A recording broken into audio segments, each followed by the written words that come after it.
Today, what we're going to be going over is kind of how small businesses can help better protect themselves from cyber threats. Today's digital world is pretty crazy. If you really sit and think about all of the different things that you hear in the news. So I want to make sure that everyone is able to better protect their business. And I'm going to do my best here to keep things very casual and practical as far as language goes, because I know that while I may speak this language and other people do not. My end goal here is to give you guys some very simple, actionable things, strategies and whatnot that you guys can start using immediately. As soon, honestly, as soon as tomorrow morning when you go back in to start your day. So, why does this all matter? The reality is that small businesses are a massive target.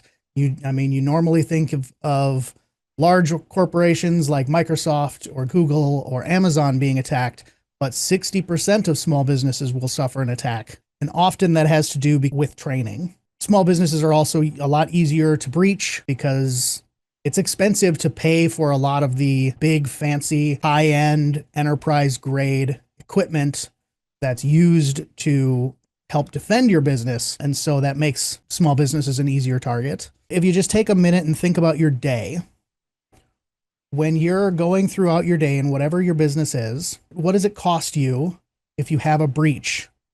Now, breach being, like you see here on the screen, downtime, revenue loss. You could potentially, depending on your industry, have a damaged reputation or, losing customers' trust in you. So it really is a business critical thing to make sure that we have cybersecurity in every level of our business, regardless of our size. So let's talk some threats here. Top threats. These are not in any specific order per se, but I would say that it's probably pretty close to the list, the order in which I have them here. Phishing and fake emails. Those are probably the biggest cause of any type of breach. Now that's those emails that come in that say that they're from the president of the company and they go to an office assistant or something. That person clicks on the email and oops, they've just let in whatever virus or malware that was attached to that. Scam pop-ups, tech support scam stuff. Those are, and I'm sure many of you have seen them, they are the pop-ups that come up on your screen that say your computer is infected with a virus. Please call this number, right? And it'll be an 800 number. Microsoft will help you, etc., etc. Those are also extremely common. One that a lot of people don't think about, compromised passwords, which are usually because they're reused passwords. Using the same password for multiple sites, and we're all guilty of it, me included. We all use the same passwords for different places. I've been really working on, I have so many places that I have accounts to. When I get to new places and I have that same password, I'm working to get all of those updated, but it's a process. It takes time, but that is another really, really big threat, is reusing those same passwords. One that doesn't happen too terribly often is ransomware. If you're not sure what ransomware is, that's where if a virus gets into your system and it is designed as ransomware, what it does is it will encrypt all of your files. And then there will be a bunch of README files that are sitting on your desktop, inside your shared folders, or, all over the place, wherever they may be. And inside that README file will say, we encrypted your files and pay us X amount of Bitcoin to this wallet address. They like to use Bitcoin because Bitcoin is very difficult to trace. It's not impossible, but it's very difficult.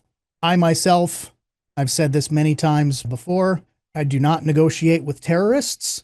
And in my mind, that's exactly what someone who is trying to ransom a company, that's exactly what they are. And so I make sure that I have backups of everything, and we'll go over all of that stuff a little later. The last thing here we call insider threats, which is your employees.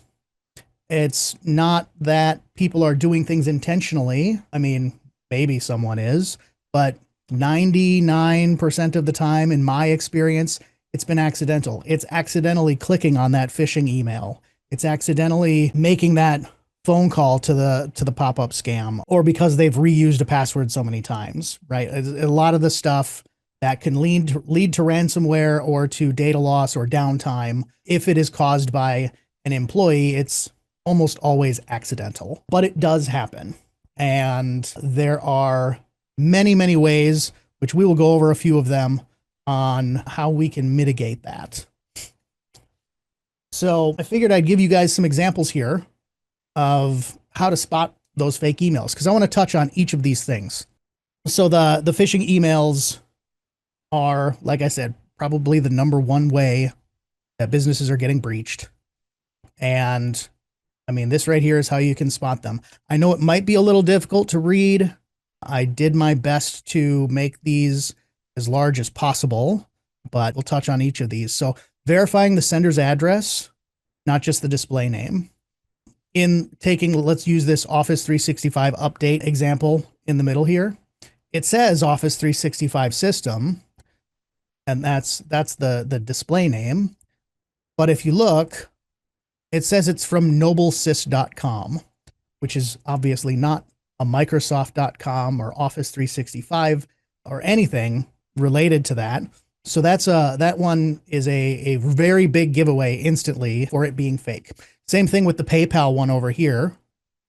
It's not from paypal.com. It's from paypal-accounts.com, which is not a official domain name for PayPal. Any emails that are from PayPal will come from paypal.com. The last one over here is not one that is able to be shown in such a small size, but this is an actual real world example of one that happened here in our area. So, and what this little box down here at the bottom, right below where it says SharePoint, that's me hovering over the link to spot that it is not from SharePoint.com. So always checking over links when you hover over them, that they are in fact from where they say they are. If it's a bit.ly or a tinyurl.com or something like that, that is an attempt to mask the actual URL. So most likely not a legitimate link that you want to be clicking on. You know, those are just a few examples there that I have up on here for verifying the address, hovering over links. I don't believe that there's any like major spelling or grammar errors in any of these, but you should be mindful of those as well. Anytime there's urgent requests, I need you to go and buy $1,000 worth of gift cards at Walmart, and I need it right now. And they'll really, really stress that. And the email will say that it's, like I say, from the president. So, you know, be mindful of any of those urgent requests. And then, of course, if you're not expecting the email and you get it, that's usually an early indicator, right? I'm not expecting to receive this email from whomever they say they are, and there's an attachment, and they're telling me that this is urgent and I need to open up this attachment. Don't. Just contact them, not by replying to the email, but by sending a fresh new email, or maybe just pick up the phone and give them a call if that's an option, just to confirm before you open up anything, especially in a situation where you're not expecting it. Now, should you happen to be contacted by a scammer, or if you contact them by dialing one of those 800 numbers, the most important thing is to, first off, and it's not even written up here, don't feel bad after the fact. It happens to all of us.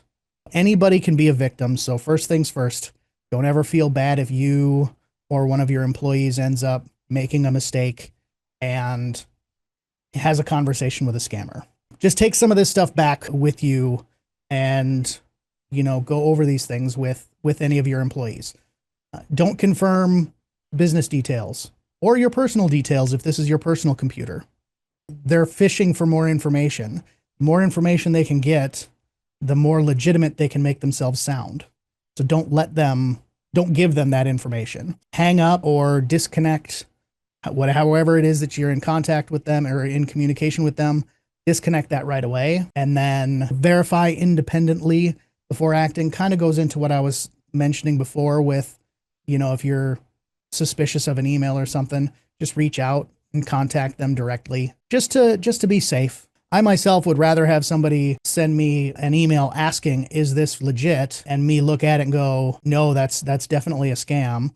Or is this a scam? Yep, you are correct. That is a scam. I'd rather have people do that than not. Take 5 minutes of my time when they go in and report any of this suspicious activity. I'd rather my time be spent doing that and making sure that people are safe. So never, ever, ever worry about reporting suspicious activity to your IT. Should the worst happen and say you have a compromised email, for example, warn your customers as soon as possible. Once a breach has been identified, especially if it's going through email, make sure you notify them immediately saying, hey, we've identified this. Please delete it. We are working to mitigate any issues and solve the problem. I'm sure everyone here has probably seen at least one of these, if not some variant of these. Don't call the numbers. Contact IT immediately. You can use your task manager to close the window. If say you have a lot of important documents up, you're working on some stuff, you've got some spreadsheets open maybe, or other things, and you really don't want to have to shut your computer down. You can use the task manager to just completely close out of all of the other apps that are running, and that will almost always stop these. The one on from Google on the far right here, this is an example from an iPhone. So this is what you might see in a mobile device, whether it is a phone or a tablet. That's an example of what you'll see there. At which point the answer is to just press your home button. It will go away. All of these have very easy telltale signs that they are not legit. Number one, we'll start with the warning guy, the warning one here in big red. Right across the top, it has a web address. www.systemversion.com / a bunch of stuff.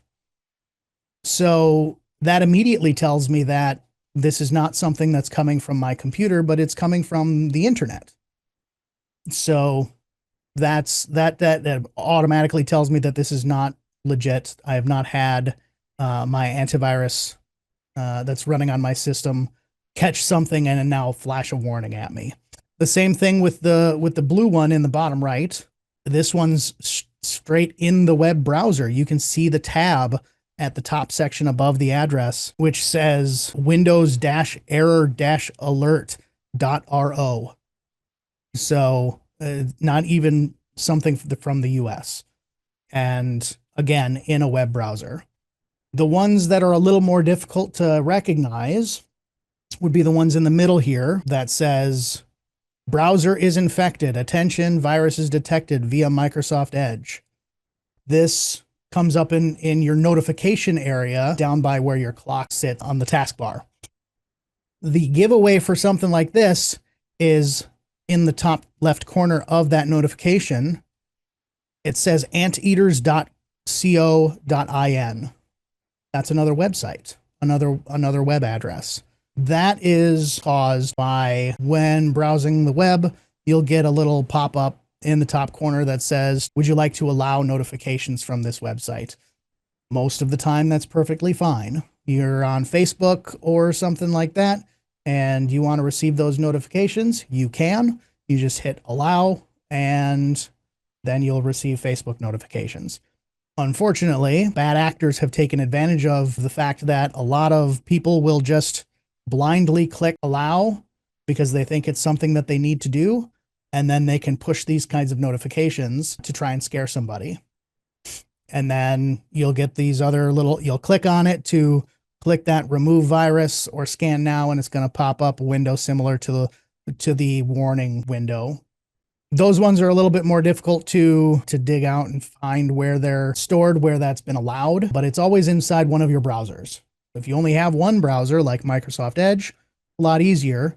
But if you have several, because maybe you like to use Chrome for some things and Firefox for some things and Edge for some things or Opera for some things, it can be a little more confusing as to where this is allowed from. At that time, you really want to just contact IT and have them go through everything. It'll probably go through a lot faster having IT go through and check all of the browsers and do a system scan just to, be sure that everything's okay. And honestly, the most surefire way to know that this stuff isn't happening is just keeping everything up to date. So making sure that you're running on currently licensed and active versions of Windows or Mac, depending on what you're using. Make sure that you're not running something that is at end of life. Backups. Backups are the most important thing ever. You remember before at the beginning when I mentioned I don't negotiate with terrorists? Ransomware will encrypt your files, but if you've got backups, and not just one backup, but if you've got backups, multiple, then your odds are you're safe. One backup is never enough. If you have one backup, you have no backups. If you have two backups, you have one backup. So the best rule of thumb is the 3-2-1 rule, which is 3 copies on 2 different types of media. In other words, maybe you've got backups on a hard drive or a NAS device, and then you also have an external hard drive or an offsite cloud storage, for example. And then, yes, one of those should be offsite. So that's kind of the 3-2-1. 3 copies, 2 different types. One of those should be offsite.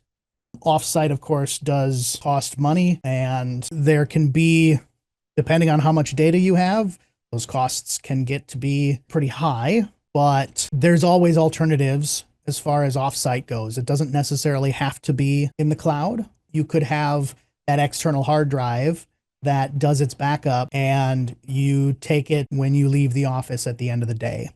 Or you have, say, 7 of those hard drives and you are rotating them and they're going to Mondays goes off site and Tuesdays gets plugged in, and then Tuesdays goes off site and Wednesdays gets plugged in. And you just kind of rotate them to make sure that you have something off site without having to pay, monthly cloud costs.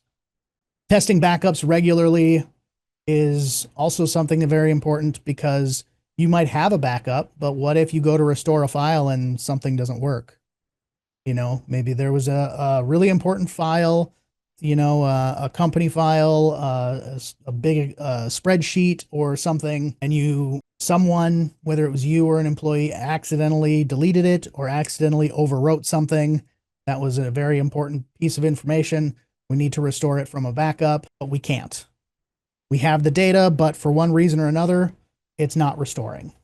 Always want to do regular tests to make sure that those backups are working. You don't have to restore the entirety of it, but grabbing a handful of different files and doing a restore just to double check. And then the next time you do it, you're doing different files. You're just going through and checking everything to make sure that there's no issues every time that you do it. And if you run into an issue, then you can investigate that. I myself do backup tests monthly. To the passwords section here, like I said, we all do it. We've all used the same passwords for many things, but using a password manager to create those passwords and store them for you so you don't have to remember them is the easiest way to do it. The easiest way so that you never have to worry about, is this strong enough? Did I make a good password? A good password manager will do this all for you. And all you'll have to know is one password that they call your master password, and it will handle all the rest. A number of them will also include the options for multi-factor authentication to be included in that. Not all of them do, but enabling multi-factor authentication, and that's when you get a text message to your phone with a code, or maybe you have an app on your phone that you approve a login, or you have a code that's generated from the app and you have to put that in to finish your login. That's multi-factor authentication. So a nice thing about password managers is that you will never reuse a password from one account to another, from one website to another. it generates new passwords every time. And long, complex passwords, a lot of these password managers are making 20 random character passwords using all uppercase, lowercase numbers, special characters, and it'll be a big mix of all of them. I mean, I really honestly can't stress password managers enough. I will say that not all password managers are created equal. Some of them are less good, I guess we'll say. For example, LastPass, that's what it was. LastPass had been breached, and a number of credentials for their customers were leaked onto the dark web, and everybody had to go through a big panic of changing all of their passwords again. You know, LastPass is a great option, but not my personal favorite because of situations like that. Those kinds of things can happen. There are few out there that have never been broken into, although that just means that they haven't had a smart enough hacker yet. With that being said, there is one particular password manager that I can't say is breach proof, but I can say that even if they're breached, your passwords are safe, and that's due to how they are encrypted and decrypted. That company is Cybersecurity, who is a company that I work with, and I've been using their password manager for a while now. All of the passwords are decrypted on your device, so they don't have any decryption key. So even if the data is stolen from their servers, they don't even have any way to decrypt it. Only your devices do, because it's all decrypted locally. So that's why I say not all password managers are created equal. That doesn't mean that other password managers are inferior. It simply means that out of all of them, in my opinion, Cybersecurity has the best security protocols when it comes to how they encrypt your passwords and what happens in the process of decrypting them. And speaking of, actually, securing our devices. So I kind of touched on these things a little bit throughout here, but keeping your systems up to date with the latest security patches and the most updated supported operating system. Currently, Windows 10 and Windows 11 are supported. Bear with me because I don't know the supported operating systems for Mac OS off the top of my head. But as long as it is a supported version from Microsoft or from Apple, and they are continuing to patch the operating system, keeping it up to date is all that's really necessary to make sure that your systems are safe. Antivirus and firewall protections. So there is lots of different antivirus out there. I'm sure we've all heard of Norton and McAfee and maybe WebRoot, Malwarebytes, Bitdefender, Windows Defender, etc., etc. Lots of different options out there for you. I won't say that any one is better than the other. They all kind of share the same virus definitions. So anytime a new virus is found, the code that's written to identify that and get rid of those infections is written and shared amongst all of them. I deploy Bitdefender, not because I have anything against the others, but I feel like Bitdefender has the smallest footprint. And what I mean by that is it uses the least amount of your computer's resources while still monitoring your system, making sure that everything's cool. So it's an active monitor. It's always running, but it's not soaking up a bunch of resources, making your computer slow. Admin privileges should really only ever be given to admins. That being obviously your IT and maybe the owners of the company. Outside of that, you don't want to have admin privileges given to any employee. It's the security model kind of follows a security by the least amount of access. So as little access as possible means they can't damage anything. And then, of course, using strong passwords for your Wi-Fi connections and making sure you're using a WPA2 or WPA3 encryption for those passwords, so someone can't just sit in your parking lot with a laptop and break into your Wi-Fi. Firewall protection, I just remembered this. Firewall protection doesn't specifically mean piece of hardware in your office, although those are firewalls, hardware firewalls, but there's also software firewalls. And what about the worst case scenario? What happens when the worst happens? An incident response plan is the directions. This is the list of things that we're going to do should the worst happen. Now, this is different from, say, like a disaster recovery plan. A disaster recovery plan can be caused by anything from the server crashing to the building burning down to even just ransomware. I mean, there's any number of things that a disaster recovery plan would cover. But an incident response plan is just kind of your first steps. Who are we going to contact? Both internally, depending on who recognizes it. Do they need to go to their manager? Does the manager need to go to the owner? Do people need to contact your IT? How does that all work? Do your customers need to be contacted for this? Do you have anything that's publicly facing that was affected by this? Make sure that all of those customers are all taken care of. As soon as you find that whatever this threat is, contain it immediately. Up to and including literally pulling Ethernet cables out of the back of computers so that they don't have any internet connection.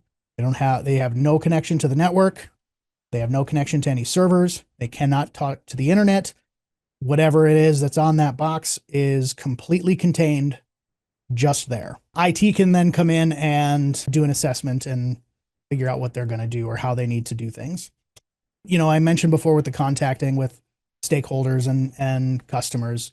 So that's your internal and your external, whomever it is that needs to be contacted. Hey, this is what has happened. We are working on remediating this, making sure that everybody's just aware of the situation. And then something that a lot of people don't even really think about is documenting it. Like, and I don't mean say, you know, John Smith clicked this email and this is what happened. But I mean, when we came into the office today, we discovered these things. We were not able to access these pieces of data, these folders, or these resources, whatever they may be, documenting it that way. And then once it's done, once everything's fixed, reviewing that from start to finish. What was discovered? How was it fixed? And how can we improve that moving forward? What's our steps to make sure that this doesn't happen again? How can we educate ourselves? How can we educate our staff and make sure that these kinds of things don't happen again? So, what are your guys' next steps? Well, I would love for everyone to conduct a cybersecurity audit of your business. If you don't know how to do that, your IT should. If you don't have IT, I'm more than happy to assist in that. Try and take one of the things that we talked about today and implement that. Even if that's something as simple as just checking your backups, making sure that things are working, or looking into a password manager and trying to go through and get passwords updated. Something very, it doesn't have to be an extremely complicated thing. Take something simple and try to go through and see how much of a change that can actually make. Most small businesses cannot afford to have a full-time IT on staff because that's quite an expense. So that's where managed IT comes in, which is what I do. Always partner with someone that you can trust. Like I said at the beginning, cybersecurity is extremely important, should always be at the front of your mind and make it into a priority, something that you are continuously looking into.